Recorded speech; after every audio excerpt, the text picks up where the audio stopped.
आप सभी भाई बहनों का आध्यात्मिक ज्ञानात्मक चैनल की संध्या बेला ज्ञान कक्षा में एक बार फिर स्वागत है। आज की चर्चा का विषय है कमाना। और कमाना शब्द को देखिए हमने सफेद रंग से दर्शाया और थोड़ा बड़े आकार में रखा। और इसके नीचे ही हमने देखिए दो शब्द लिखे हैं, खाना और बचाना। देखिए हम कमाते किस लिए? खाने के लिए या फिर हम बचाने के लिए। जब हम खाते नहीं हैं, उसका कुछ हिस्सा रख लेते हैं, तो वो बचाने का एक दृष्टिकोण होता है। अब खाने के नीचे हमने देखिए एक शब्द लिखा है बचाना, और उसको भी हमने देखिए एक सफेद रंग से दर्शाया। और जबकि बचाना के नीचे हमने एक सफेद रंग से शब्द क्या लिखा है? बांटना। देखिए कुछ दिन पहले हमने एक इसी से संबंधित वीडियो बनाया था। उस पर हमने एक प्रश्न चिन्ह लगाया था, क्योंकि कलयुग में मनुष्य देखिए धन कमाने के पीछे ही भागदौड़ करता रहता है। वो अपने मिले हुए जीवन का अधिकांश समय केवल धन का संग्रह करने में ही लगा है। अब संग्रह शब्द देखिए हमने पहले भी बार बार कहा है, ये तामसी प्रवृत्ति है। देखिए धन कमाना आपके हमारे स्थूल शरीर की एक आवश्यकता है, क्योंकि आपके हमारे स्थूल शरीर की आवश्यकता का अभिप्राय हमें 2 वक्त की 3 वक्त की देखिए दाल रोटी चाहिए। आपके हमारे स्थूल शरीर को कुछ वस्त्र चाहिए, रहने को जगह चाहिए। ये सभी स्थितियां आपके हमारे जीवन में देखिए कुछ आवश्यकताओं की पूर्ति के लिए हमें पुरुषार्थ करना होता है। शास्त्रों में भी इस बात का उल्लेख आता है कि ये 4 पुरुषार्थ है: धर्म, अर्थ, काम, मोक्ष। धर्म की लगाम से ही हमने धन कमाना है। अर्थ का अभिप्राय देखिए धन से होता है, और काम का अभिप्राय देखिए आवश्यकता तक ही लेना चाहिए। यदि हम भोग इच्छाएं कुछ बना भी लेते हैं, तो वह एक धर्मानुसार होनी चाहिए। यदि हम अपनी भोग इच्छाएं इतनी बनाते जाते हैं, उनके लिए ही हम अपना जीवन एक कमाने में भी लगाते हैं, क्योंकि भोग इच्छाएं जितनी भी वो राजसी होती हैं। इसलिए तो देखिए हमने कमाना के नीचे जो खाना और बचाना शब्द लिखा, वो रंगीन रंग से लिखा है। रंगीन रंग को हम शब्दों को जब भी दर्शाते हैं, तो उसके पीछे का हमारा उद्देश्य होता है वो रजोगुण से होता है। और सफेद रंग से जब भी हम कोई एक अक्षर को या वाक्य को लिखते हैं, तो उसका अभिप्राय एक सत्वगुण से होता है। उसमें कोई संदेश छिपा होता है, एक ज्ञान छिपा होता है।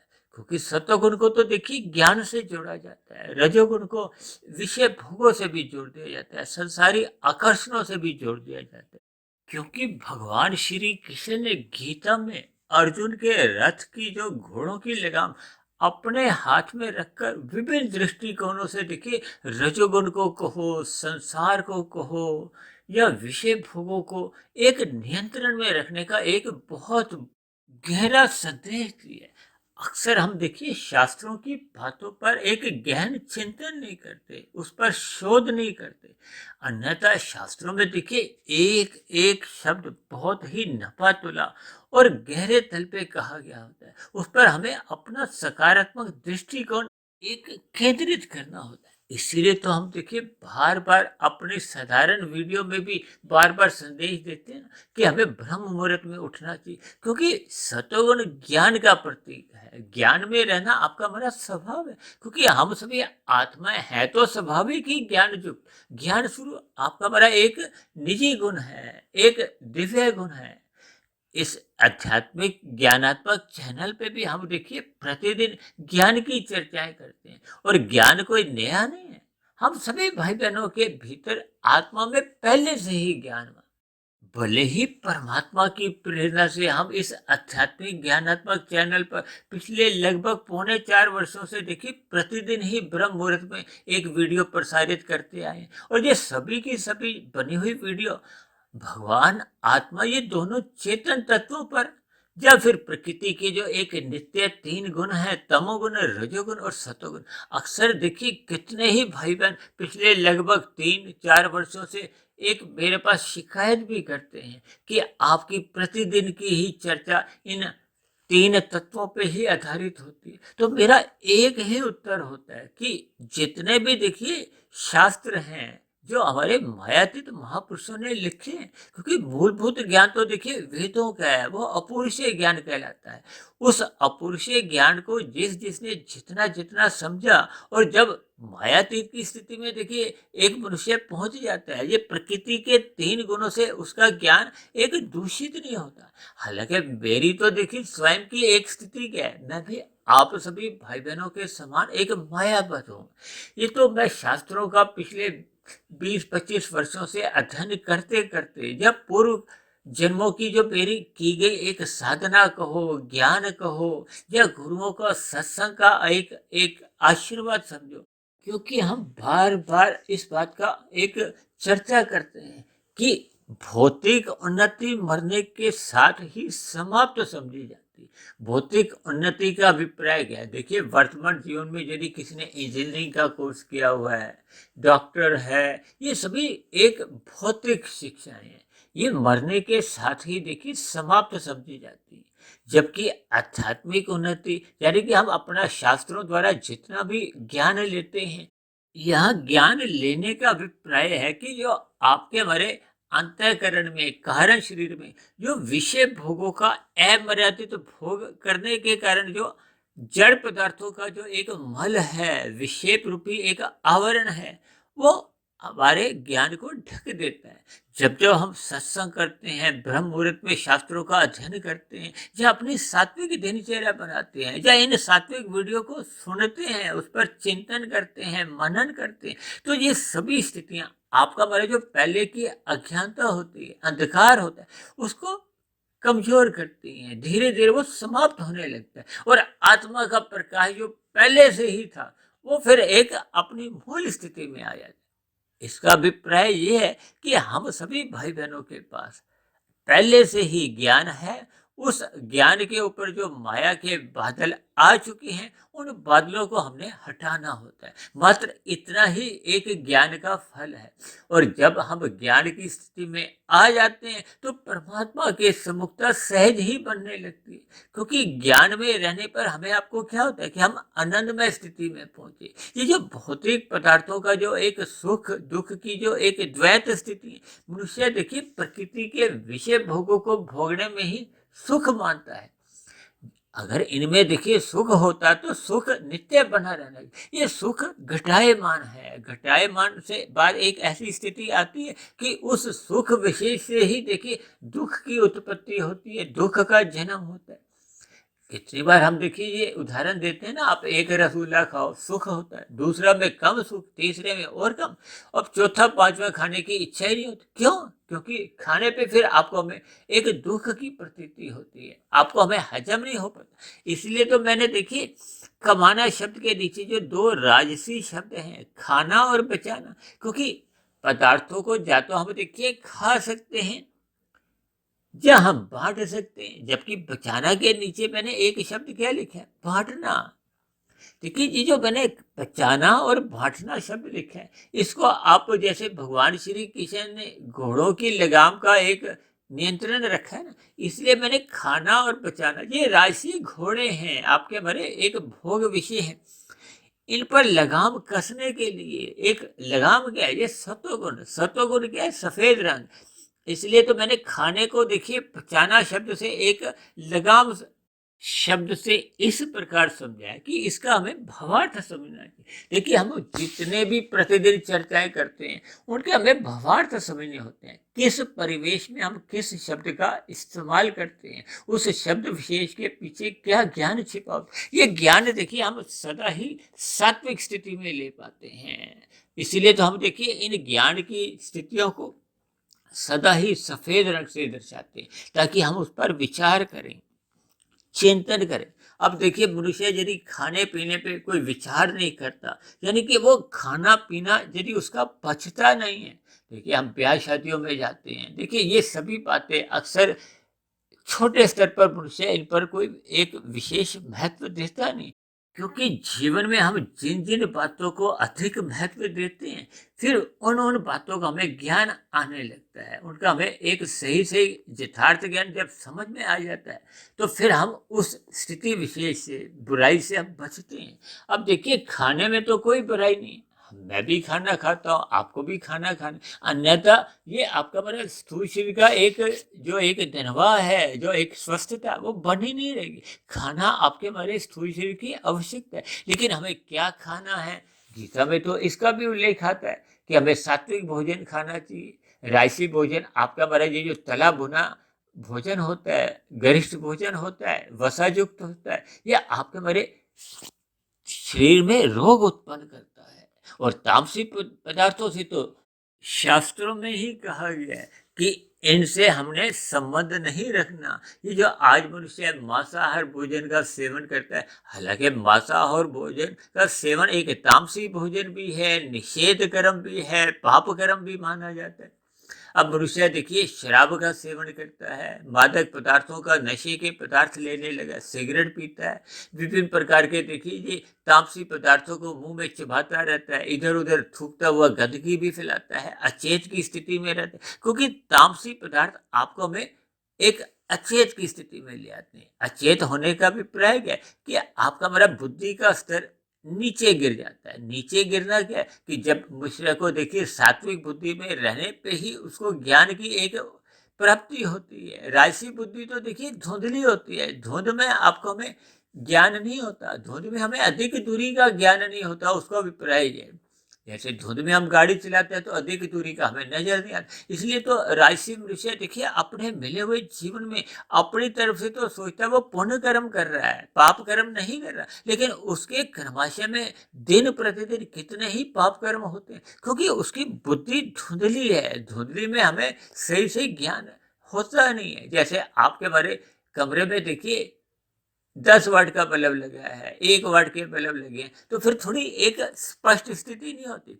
जब भी हम कुछ अध्ययन करते हैं, पुस्तक पढ़ते हैं, शास्त्रों का अध्ययन करते हैं, तो हम सूर्य के प्रकाश में, जो कि 100 वाट का, 1000 वाट का, लाखों करोड़ों वाट का वो तो बल्ब है, तो उस प्रकाश में हम पढ़ पाते हैं। अन्यथा हम यदि रात के समय भी पढ़ते हैं तो अपने बल्ब ट्यूब की रोशनी अधिक से अधिक रखते हैं, ताकि हमें पुस्तक में लिखे हुए जो अक्षर हैं वो स्पष्ट रूप से दिखाई दे। देखिए ज्ञान का बहुत अधिक महत्व है, लेकिन जब मनुष्य अपने मिले हुए जीवन में ज्ञान को महत्व नहीं देता, तब ऐसी स्थिति विशेष में उसकी देखिए धुंधली बुद्धि होती है। और जब वो ज्ञान को बिल्कुल ही अनसुना करता रहता है, सत्ता की बात सुनता ही नहीं है, उससे एक दूरी बनाए रखता है, तब ऐसी स्थिति विशेष में तो देखिए उसका अज्ञानता की स्थिति आ जाती है। इसको अक्सर देखिए मैं तारों की रोशनी से समझाता हूँ, रजोगुण को एक चांद की रोशनी से, और सूर्य के प्रकाश को हम सतोगुण से दर्शाते हैं। इन सभी स्थितियों के भावार्थ हमें समझने चाहिए। हमें अपने मिले हुए जीवन में उतना ही खाना खाना चाहिए कि आप उस खाए गए पदार्थों को पचा सके, अन्यथा वो रोग उत्पन्न करता है। देखिए मैं उदाहरण दे रहा था ना ब्याह शादी का, ये अक्सर ऐसी ब्याह शादियों में एक साधारण मनुष्य के अधिक खाने से आपका हमारा जो पेट का जो एक व्यवस्था है वो बिगड़ जाती है, विभिन्न प्रकार के रोग उत्पन्न होते हैं, क्योंकि जब खाया पिया पचता नहीं है तो वो फिर दूषित स्थितियां उसकी बनती हैं, विभिन्न प्रकार के रोग उत्पन्न होते हैं। ऐसी सभी स्थितियों से आप और हम पहले से ही परिचित हैं, लेकिन इन बातों पर हम देखिए गौर नहीं करते। अक्सर कहते हैं ना बार बार कि जीभिया के स्वाद को ना देखकर हमें उसकी गुणवत्ता को देखनी चाहिए, जो आपके मरे पेट में जाकर भोजन पच जाए, क्योंकि पचा हुआ भोजन ही आपको हमारे शरीर के जो एक आवश्यक तत्व हैं वो दे पाता है। अन्यथा देखिए वो विभिन्न प्रकार के एक बीमारियों को एक उत्पन्न करता है। आज देखिए हार्ट, दिल का रोग है, यानी कि हृदय का रोग है, शुगर की बीमारी है, मधुमेह का रोग है, उच्च रक्तचाप का रोग है, दमे का, या विभिन्न स्थितियां देखिए हम अपने जीवन में देखते ही हैं। ये जो आज वायु संघात के रोग हैं, घुटनों के रोग हैं, कमर दर्द के रोग हैं, देखिए इन सभी स्थितियों को हम जितना अधिक समझते जाएंगे तो फिर हम अपने खाने के ऊपर एक विशेष प्रकार का दृष्टिकोण रखेंगे। देखिए सबके अलग अलग दृष्टिकोण है। अब कोई मनुष्य देखिए अगर ज्ञान को महत्व ही नहीं देता, स्वाद को महत्व देता है, तब ऐसी स्थिति विशेष में उसकी पाचन क्रिया बिगड़ जाती है, क्योंकि आपके हमारे पेट के अंदर एक जठरा अग्नि होती है। जठरा अग्नि का संबंध सूर्य के प्रकाश से होता है। सूर्य एक समय विशेष के बाद जब अस्त हो जाता है तो आपकी हमारी जठरा अग्नि मंद पड़ जाती है, और जब जब मनुष्य रात को अधिक भोजन स्वाद स्वाद में खाने लगता है, फिर वो बिना पचा हुआ भोजन वो फिर विभिन्न प्रकार के विषैले तत्व को उत्पन्न करता है, जो रोगों को उत्पन्न करता है। इसलिए देखिए, इस खाने को हमने पचाने की एक लगाम कहो, यानी कि हमें उतना ही भोजन लेना चाहिए, उतना ही खाना चाहिए कि जितना हम पचा सके। अब दूसरा शब्द है देखिए बचाना। यहाँ बचाना का अभिप्राय देखिए, जब हम पदार्थों का संग्रह करते हैं, अनीतिगत कार्यों से जब मनुष्य धन कमाता है, अक्सर अनीतिगत कार्यों से कमाया गया धन को हम संग्रहित करते हैं। अब संग्रह अपने आप में ही देखिए तामसी वृत्ति है। देखिए, कहा जाता है कि या तो आप पदार्थों को खा सकते हो या उनको आप बचा सकते हो। बचाने का अभिप्राय देखिए ये संग्रह से ही है, और बचा हुआ जितने भी पदार्थ हैं उनकी एक मियाद होती है, समय होता है, अन्यथा वो नष्ट हो जाते हैं। इसलिए मनुष्य को देखिए उन अतिरिक्त पदार्थों को कम से कम देखिए बांटने का एक स्वभाव बनाना चाहिए। यही बांटना देखिए मैंने शब्द सफेद रंग से दर्शाया है। ये बचाना के ऊपर एक लगाम समझो, एक ज्ञानात्मक संदेश समझो, यानी कि हम अपने मिले हुए जीवन में देखिए अर्थपूर्ण, जैसे कि 4 पुरुषार्थ है ना, धर्म अर्थ काम मोक्ष। हमें धर्मानुसार धन कमाना चाहिए, अनीतिगत कार्यों से धन नहीं कमाना। यदि हम धर्मानुसार धन कमा भी लेते हैं तो हमें उचित मात्रा में ही उस धन का उपयोग करना है, खाना है, कि हम बचा भी सकें, आपका हमारा स्थूल शरीर स्वस्थ रहे, आपके हमारे मन के विचार दूषित ना हो। और जहाँ तक संभव हो हमें अतिरिक्त पदार्थों को एक उचित मात्रा में ही बचाना है, कि आपके हमारे भविष्य भी सुरक्षित बना रहे। हमने उसका एक अनियमित संग्रह नहीं करना, कि हम उस पदार्थों के संग्रह में ही लगे रहें। ये संग्रह करना एक तामसी वृत्ति है। देखिए, इसलिए कहते हैं ना, रजोगुण को मर्यादा में रखना होता है। ये संग्रह कितने अंश तक करना होता है, ये सबकी स्थितियों में देखिए पदार्थों का अलग अलग मियाद होती है। अब हम घरों में देखिए सब्जियां लेते हैं तो 2-3 दिन का हम संग्रह करते हैं, फ्रिज में रखते हैं। अब कोई मनुष्य देखिए 2-3 साल की सब्जियां तो खरीद के नहीं लाता, क्योंकि सब्जियां खराब हो जाती हैं। जबकि हम देखिए गेहूं चावल का हम एक एक महीने का भी एक संग्रह कर लेते हैं। तो इन सभी पदार्थों के परिवेश में अलग अलग अर्थ होते हैं। हम सभी भाई बहन देखिए बुद्धिमान हैं, हमें अपनी बुद्धि का सदुपयोग करते हुए धर्मानुसार भले ही हमने धन भी कमाए, हमने उचित मात्रा में ही खाना है, उचित मात्रा में ही हमने देखिए पदार्थों के स्वभाव के अनुसार उसका संग्रह करना है। अन्य पदार्थों हमें देखिए परोपकार के कार्यों में लगाना चाहिए।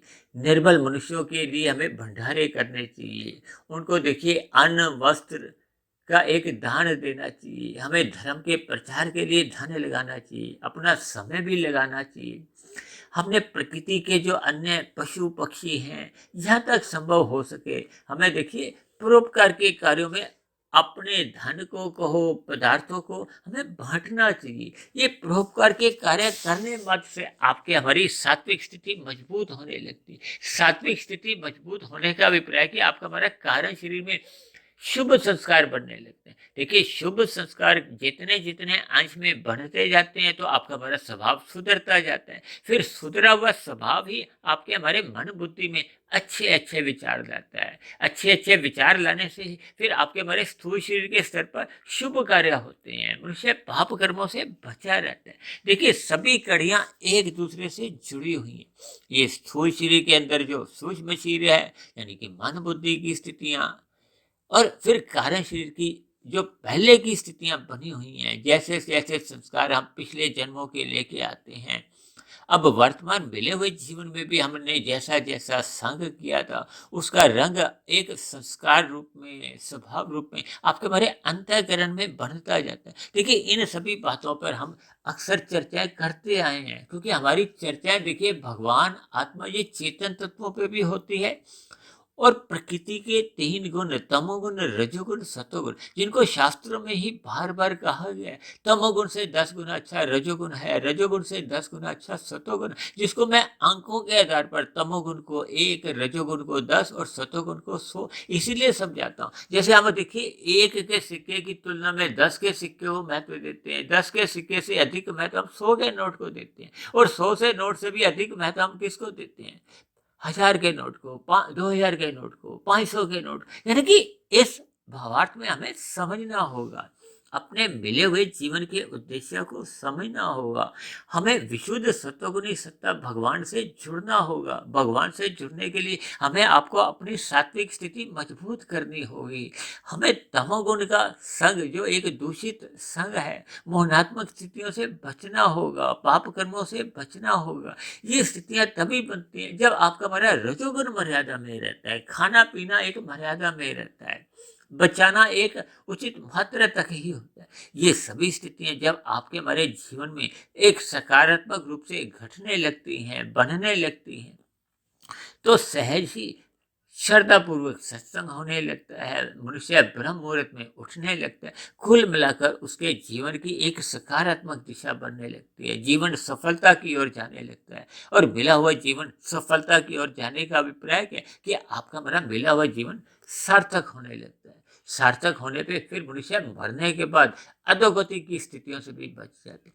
इसलिए हमें आज के वीडियो में देखिए, जो हमने कमाना शब्द को अपना एक शीर्षक बनाया है, हमने धर्मानुसार नीतिगत कार्य करते हुए ही हमने धन कमाना है, और उस कमाए गए धन का हमें एक उचित मात्रा में आवश्यकताओं की पूर्ति करनी चाहिए, और जहाँ तक संभव हो हमें परोपकार के कार्य निष्काम भाव से करने चाहिए। ये स्थितियां जब आपके हमारे जीवन में करना एक स्वभाव रूप में आ जाती हैं, यानी कारण शरीर में एक शुद्धिकरण होने लगता है। यही आपकी हमारी देखिए एक शुद्ध कमाई है, जो मरने के बाद भी देखिए सुरक्षित बनी रहती है, क्योंकि कारण शरीर मरने के बाद भी आपके हमारे साथ ही चलते, जबकि स्थूल शरीर तो देखिए मरने के बाद की स्थितियां आपको हमें एक भली भांति मालूम ही है। इसलिए मेरी आप सभी भाई बहनों से विनती है कि अपने मिले हुए जीवन में हमें अपनी कमाई पर एक विशेष ध्यान रखना होगा, ताकि शेष बातें जो खाना, बचाना,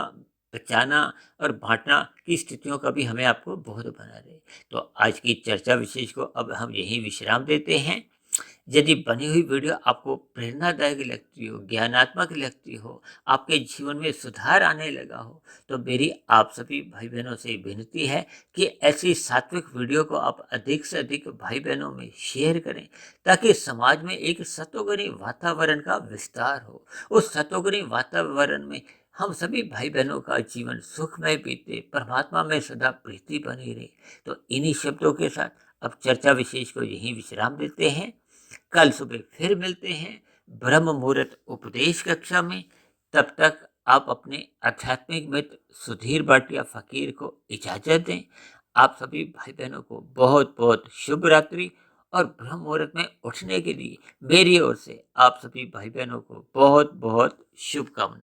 और दूसरी विशेष बात, यदि मेरे कहे गए वचन या आपको शब्द कुछ चोट पहुंचाते हों, तो उसके लिए मैं आपसे क्षमा मांगता हूँ। लेकिन इन सभी बातों पर आप जितना अधिक गहरे तल पर चिंतन करेंगे, तो ये सभी शब्द आपके हमारे जीवन की देखिए फिर ये एक सकारात्मक दिशा को जन्म देते हैं। तो ऐसी सभी शुभ स्थितियां आप सभी भाई बहनों के जीवन में भी बने। वीडियो को ध्यानपूर्वक सुनने के लिए आप सभी भाई बहनों का बहुत बहुत धन्यवाद।